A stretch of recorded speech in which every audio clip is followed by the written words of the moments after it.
Il traffico capì allora di essere immortale.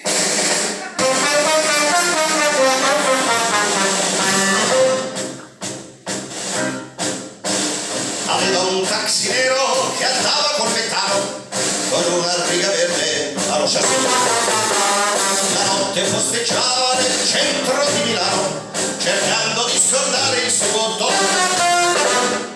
Era un tassista con la madre vedova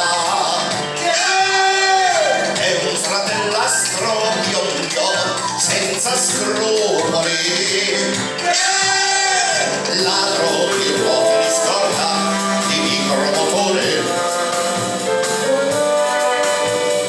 che poi vendeva per fare la vita del signore. Mentre la mamma prega nella camera, il figlio suo percorre la metropoli.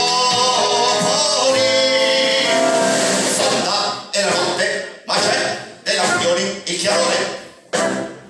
Scoppia la mamma e piange in singhiozzi il motore. Il suo fratellastro passò con una donna e dentro al suo tassì con lei in moto.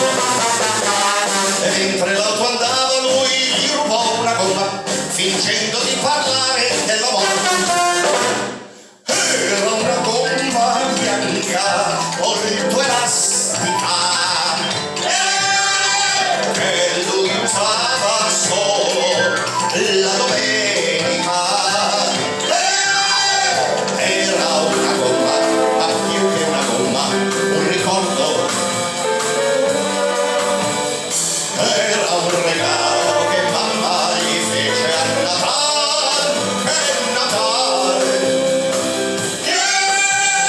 Mentre la mamma prega nella camera, ruba la gomma, il figlio suo decede. Una gomma, quel taxi faceva fatica. Era in discesa eppure pareva in salita. Il tassista ora un dubbio sospetta dell'inganno e disperato sprona il suo moto. Ridotto ad un triciclo, il taxi si ribalta e manda il fratellastro al creatore. Mentre la mamma prega nella casa